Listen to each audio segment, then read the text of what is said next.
The new season has arrived and some people just don't get it. They'll never experience the scenes of a last-minute winner. Never understand the importance of bragging rights over a rival or know the thrill of bouncing back from a defeat. Being a football fan is a roller coaster ride of emotions, but we wouldn't have it any other way. There's nothing quite like it. Sky Bet is not for everyone. It's for the fans. 18 plus. T's and C's apply. Gambleaware.org. Do you know what? I think you'll obviously talk about Manchester United, but I'll kick us off on that fixture. Glorious fixture, historic fixture, one of the best fixtures in the league. And any sort of analysis that I've seen, particularly from an Arsenal perspective, I think everyone's getting it wrong. I really do. I feel like it's a great way to surmise modern football, the reaction to this game. Mm-hmm. From an Arsenal perspective, in my opinion, wicked result. Yeah. Absolutely brilliant statement result.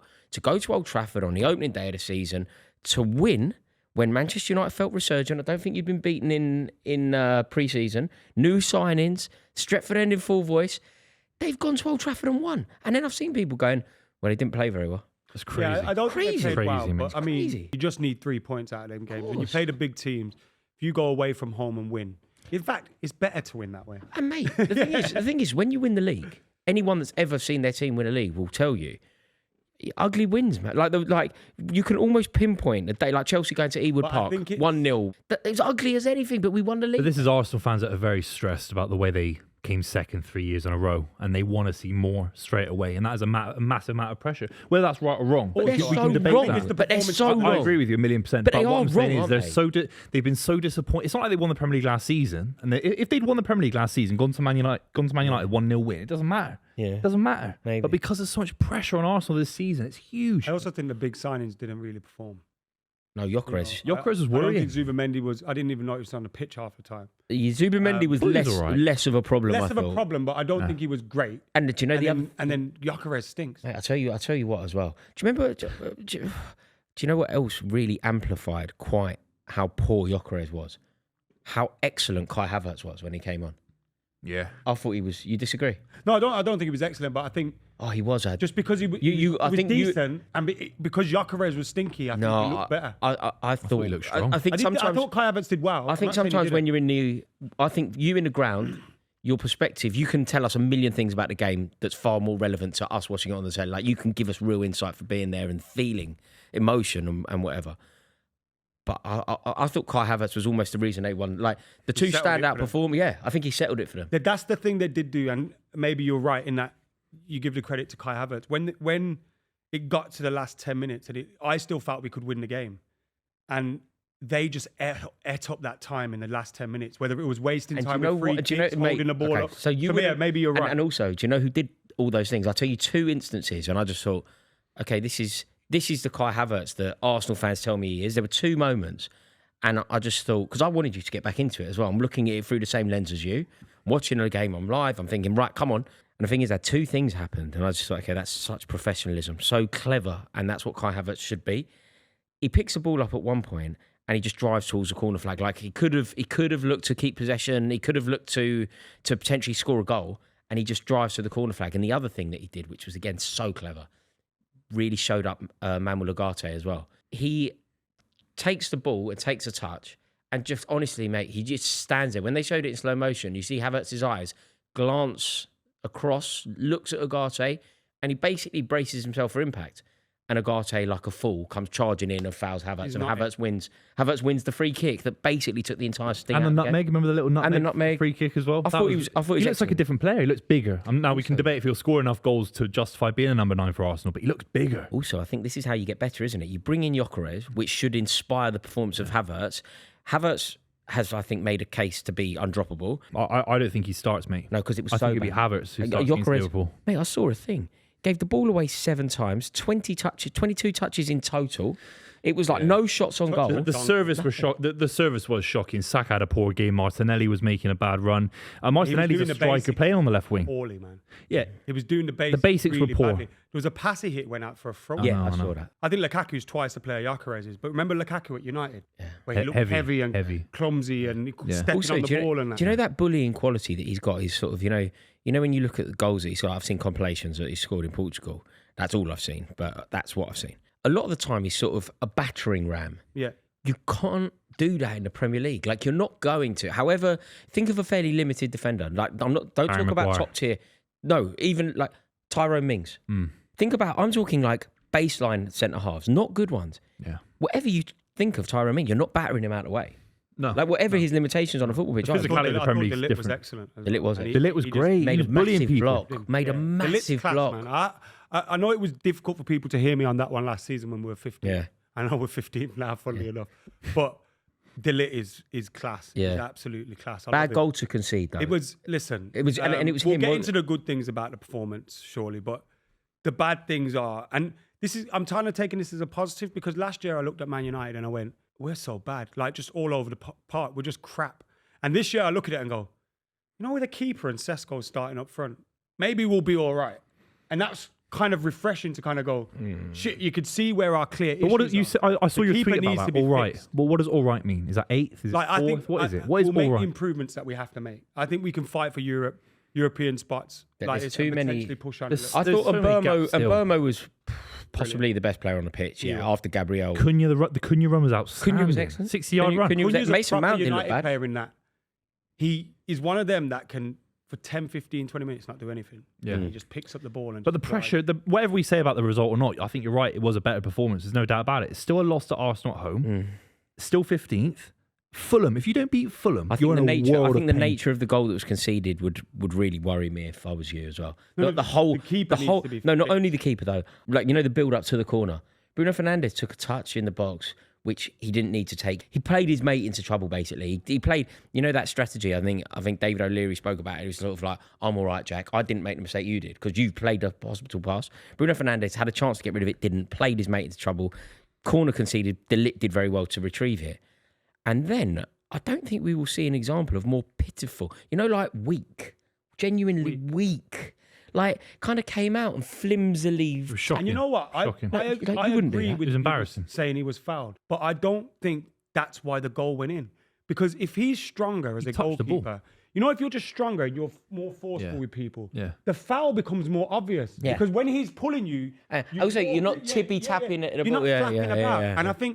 I think he fouled Mount as well. I think Mount was being fouled, but ultimately, if the goalkeeper's strong enough there, he clears his line. There's no And foul. None of the fouls matter. All you need to do, No, I know and we can keep it in United Man should have a United. Stonewall Keep penalty it as well, through the lens of Man United here, right? But all you got to do is go, what does Peter Schmeichel do in that situation? What does Edwin van der Sar do in that situation? And I guarantee you, Mount, Gabriel, and basically getting anyone punched. involved are all on the floor. But I tell you where the ball is, halfway line. The There's ball money is there. halfway. Donnarumma, you can get him. There's I big don't money. think Donnarumma's happening because of the wages. I don't think it will happen. Baleba, you know, you bid for Baleba, haven't you? Like a couple of weeks ago, £100 million or whatever. It's to do with wages, isn't it? Yeah, Not yeah, to of do course, with yeah, but the transfer. it's not fee. I about- think the okay. transfer fee is doable. Okay, slightly too many wages, whatever. But you can get a world-class keeper in the door in the next few weeks. I'm sure you can. I mean, I couldn't pick a name for you, but we pay people to scout goalkeepers. Yeah. If It's they not haven't your got a goalkeeper, responsibility. Yeah. If It's they not haven't got a goalkeeper there, go and get I him. hate that. You know, when people go like this, you go, I think we need a new goalkeeper. And someone goes to me, well, who then? I'm like, mate, do you think I watch the French second division? I don't know. I couldn't have told you N'Golo Kante either. Like, Yeah, Why not Pickford? Someone like that. Nah. Just a British Nah. keeper for a season. I'm good. Yeah, but you can't. You're not better than Pickford. Like you're not at the moment. You're not. Pickford's not. And he finished above you last season, didn't he? no, but Close too. Like I'm course not. he did. Jose Sarr at Wolves. He's a good keeper. I think that Henderson's a good goalkeeper. Henderson's a good I know you keeper. don't like him. And I know there's history and that I'm not getting into. But he's a really good goalie. Go get Jose Sarr from Wolves. He's a great keeper. But overall, the patterns of play, the Amorim system. It looked better. There was no one going, these tactics are crap. Like, it felt like a much more... And that's why I feel like we will go to Fulham and win. Now, I could be proven wrong, but this feels like a very different team to the one Man United had last season. Even if it's just in terms of the unity of the squad and everything. I think they'll be okay. I think they'll worry still about you. be relatively confident. I don't think people will be down in the dumps going into training today. And I think those signings have made an impact. But it it's is clear we need a few more. 15 lose league to Fulham. defeats, Dad. 15 league No, it's defeats. bad. But I'm for honestly Ruben Amorim. clean Since he's slate been for in the him. job, clean slate. It's clean slate from my perspective. I know people like to pull up stats like that, especially when it's Man United, and the stats stink. But it is an important stat. It's not like a random stat, is it? Yeah, stat stinks. That's an important But stat. Also, solid performances run very hollow when you start getting beat. No, let's face the facts. The reason people are okay with it is because Arsenal are decent. Fulham's the one. I'm not. I don't think you're going to beat Fulham. I don't think you're going to I beat think we'll Fulham. beat Fulham. Be very A draw's interesting to okay, see. but What Burnley you as gotta well. remember as Got to be well- Burnley first. We played that well yesterday without a striker up top. Even if Sesko just does the basics right, we're already a better team. Yeah, than that. yeah. Like Cunha and Mbeumo have got more to play off. Mason Mount did really well. Yeah, he did look well as a He full. looks yeah. like the Mason Mount we signed, or we thought we were signing. Yeah. For once. Looked like the Mason Mount of Can he like keep going? 2021. Luke Shaw, Yeah. that's the problem. Luke Shaw did well. Mason Mount did well. They might be injured in 2 weeks. Yeah. You know what I mean? Wait, Like- what's going on, Kobe Mano? You got anything I think to Kobe suggest? Mano is the partnership. You have to get the partnership right. And I think Kobe Mano would start with Ugarte. And I think Bruno starts with Casemiro. Now, I don't agree with either of those partnerships, really. But those are the partnerships. Okay, so we've what do been you working think the on. partnership should be? New midfielder and Kobe. And Bruno Fernandes pushed on. I not don't dropped. mind Kobe and Bruno rotating or So where's Bruno It has to be Fernandes one of going? You're not dropping him altogether. in the front three. Could possibly play as well. Over Mbeumo. If you rotate that front three. I think Bruno. It's interesting, isn't it? Doesn't work, Because does it? Bruno Fernandes, obviously a very talented player, and arguably the most talented player in your squad. The formation that seems to be integral to everything Amorim is about doesn't necessarily facilitate bringing out the best in Fernandes, does it? Not based off the signings we've made. No. With Fernandes, how do you think they get the best out of him, Adam? Because I don't I think think- that you can be at your best without your best player playing well. I think if this season's to go to plan, this is the season Bruno Fernandes becomes less important for Man United. Right. Okay. And that's that has to interesting. be- Yeah. Where we're aiming to go, right? Yeah. There's obviously been talk about Saudi Arabia and stuff like that. I don't know whether that can still happen down the line. But for Man United to be a success, we have to stop relying upon one player. And I think if we continue to improve under Ruben Amorim, he will hold less importance in that he's not going to be our only match winner. And I think then when you can rotate Bruno, or sometimes he's playing in the front three, sometimes playing a bit deeper, depending on our position, I think you start to get a better Bruno Fernandes as well. So, I think if United want to get to the right place, he has to become less important. Yeah. And obviously we saw Sesko's debut.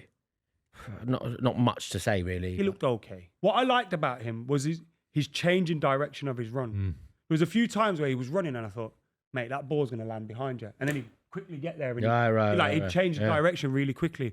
And he was also physically, he looked comfortable. And he played up against Gabriel, like some very strong centre-backs. And I thought, for the small time I've seen of him, he looked better than Gyökeres. Oh, mate, he did. Gyökeres. He did. I thought he did. The Gyökeres thing, I was surprised. I really Quick, was. you know. Yeah. Because I didn't realise how quick he is over 5 yards. Those first 5 yards. Who, after Sesko, that, I mean, I saw Sesko. the Arsenal fans singing. They're doing it to push it. Embarrassing. Salt and Peppers push it. Embarrassing. And they're singing like he's scoring goals with the cannon on his chest, and you're like, I'm not sure he's gonna be. Have we I'm made not a wrong assessment about Gyökeres? Is he coming in to score against Burnley at home, Fulham at home, the kind of Possibly. results Because to that's just the- get Arsenal over the line? I know it's not the ideal thing. We all think everyone's got to be Thierry Henry or coming in a big way. What if he just complements the squad in his first season, scores 15 league goals against Everton at 15 home? league goals is a success. But that 15 Man league goals, United at home. It's not. It's not Ad because they had Kai Havertz to score 15. But what I But mean 50 is, and 15. if he adds Kai 15, Havertz and if Gyökeres. he's adding an extra 15, but ultimately, not I ideal. don't think he's the I right think he's style a of third- striker for Arsenal. Lads, I disagree He's a with this guy that passionately. runs into space. Arsenal don't run The into point, space a lot the point of Gyökeres, surely, is 30 goals. in the league. Yeah. 30 goal season. Yeah, I don't think he's that good. I don't think he's I that said he good. could I'm not score saying that. sorry. I'm not saying I think he Yeah, gets that's that. why I'm you saying buy it. that's the point of signing him. No, Whether he you're gets right. it is You're right. a different thing. But things changed throughout the season. Like Ngredo came into Man City once. He wasn't good enough. He had a 6-month spell. He's rotated with Dzeko. Sometimes you can just rotate and it doesn't quite work out long term. I know it's crazy saying that after one game. I think there's still a lot of quality from Gyökeres. Plus, by the way, this is Man United away. It's the driest, tensest game ever. Like, it's a massive game. But it's a massive game for Arsenal. Like Mate, it was Arsenal watched. He was poor. Arsenal but watched Man City win. They watched Liverpool win. They had to win, and they had the hardest fixture. Like, do you know what? They don't have to go to Old Trafford anymore, and they've got the 3 points. Yeah. If he Liverpool have struggles to go there. at Fulham City at have to home. go there. But look, let's see a him at final home. question for you on the United situation, right? It feels like there's a lot to be positive about. You know, Mbeumo looked great. Cunha looked interesting. There's a lot to be positive about, but there are 2 key issues. Keeper, and I feel like we've been having this conversation for a long time, and midfield. What do you need to do before the transfer window closes? And it's unlikely. Like, don't tell me Donnarumma, Baleba. Like, realistic Ideally, you answers. do both of them. Look, I'd go whole hog for Carlos Baleba. If that doesn't happen, I'd park it and go and get the goalkeeper sorted. And maybe, you know how Liverpool have in the past shown a bit of patience in getting their number 1 target and not wasting money on another player that they're not kind of sure about. I wouldn't mind seeing us do that if we know we're going to sign Baleba down the line. But you have to deal with that goalkeeper situation because your goalkeeper's going to cost you 10 to 15 points a season playing like that.